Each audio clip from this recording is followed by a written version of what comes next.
I want to talk about the Ajax and Netherlands centre-back, Jurrien Timber. And it seems to be a place where you do need to have a bit more strength and depth as well.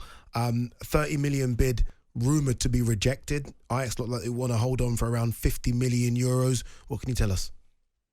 It looks to me like Arsenal are serious about Jurrien Timber. It looks like they're going to try and negotiate the best deal possible in the way that they're trying to do with Declan Rice as well. I don't think Arsenal will pay 50 million. I think there will be some kind of compromise.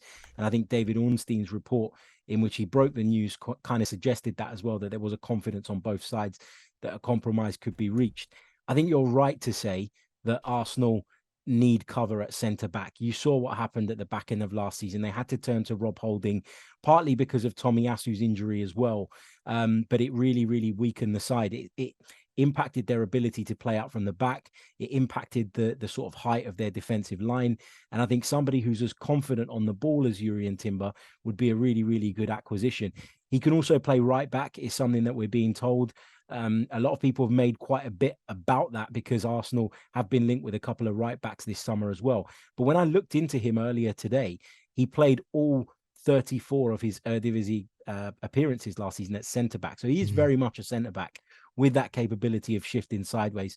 But with Ben White's versatility, Tomiyasu hopefully to return to fitness in the not too distant future, I think this is a really good option and it really bolsters Arsenal's defence.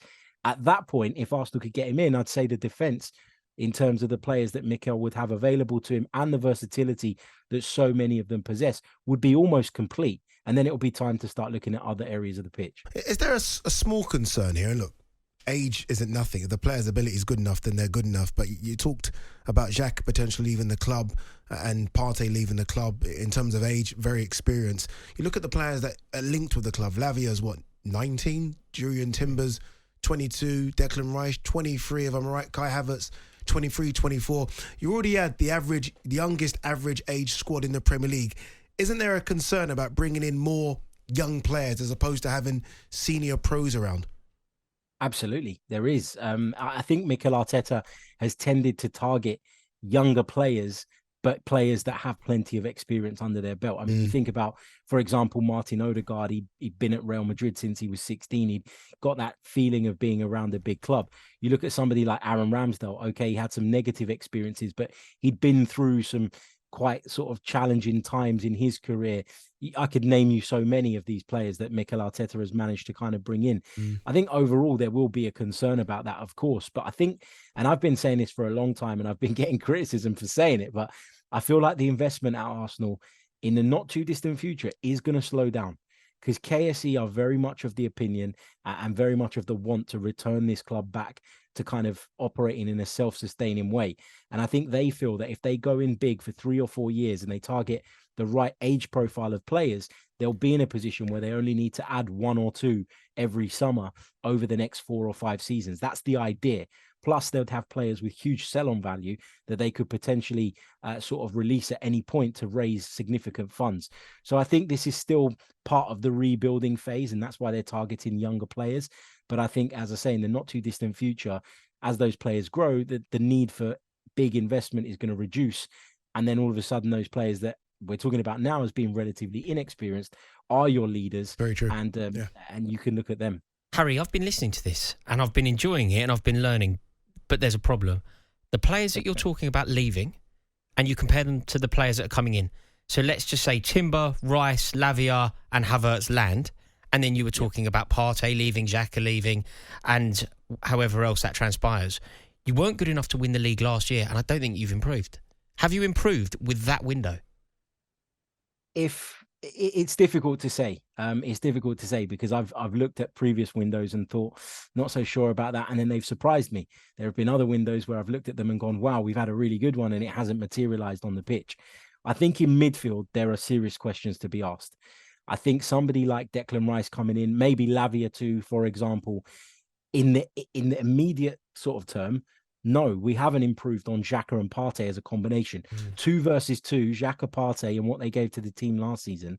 Lavia and Rice aren't going to be able to live up to that as a combination. More so because Lavia is still quite inexperienced and still finding his feet than Declan Rice not being up to it.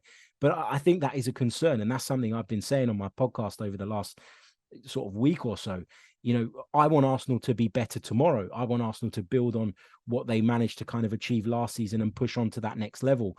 And if this feels to me like Arsenal are kind of, again, looking at the long term, maybe a little bit too much. And that's my sort of one concern about the people that we're targeting in this window and the potential exits. Maybe I'll be wrong. Hopefully I'll be wrong. But you're right to raise that as a point, I think. Yeah, a quick word on Emil Smith-Rowe. I've been seeing some reports about him potentially leaving the club. I think fantastic player. Obviously, he's lost his position to Martinelli. You need a squad, don't you? So players like that are important to stay at the club. Yeah, absolutely. Arsenal desperately need more depth. And, being without Emil Smith-Rowe for a large portion of last season hurt Arsenal at certain points. They need to be able to rotate with confidence, particularly with Champions League football returning. There is a lot of speculation about his future because he's been out of the picture. Arsenal improved significantly and he was nowhere to be seen through no fault of his own. But I think he gets at least one more season to prove himself. It wasn't so long ago he was given the number 10 shirt and a big lucrative contract. So I think he gets another crack at it this season, and I'm interested to see how he sort of gets back on track. Yeah. Just before you go, Harry, I said one more. Something else just popped up in my mind. Arsenal for the last couple of seasons, you've got business done and good business as well. But last season in particular, you maybe didn't get your targets you wanted, your first targets. Me and you spoke about them, players like Vlahovic, and you was linked with Darwin Núñez for a little while as well. Don't get me wrong, the players that you got in done really well. Isn't there a danger? I know you said that the transfer window's only been open a week. Isn't there a danger that if you don't get what you want across the line now, that you might miss out on some of your first key targets? Yeah, there's always a danger because there's other clubs out there circling around the best players. That's how it goes. I think one of the things Arsenal did really well last summer, was get people in early, have time to get them into the kind of fold, have time to use them in pre-season and for them to settle down. And therefore, when Arsenal started the season, they were probably ahead of a lot of teams in that regard. And I think that's why Arsenal are moving in a sort of crazy way at this moment in time to try and do that again. And as you say, the longer the window goes on, the more risk there is that if a deal is stuttering, someone else is going to come in and basically hijack it in the way that happened, for example, with Mykhailo Mudryk. Although now I would look at that and say Arsenal probably dodged the bullet. But yeah, I think there is always a danger of not getting your primary targets.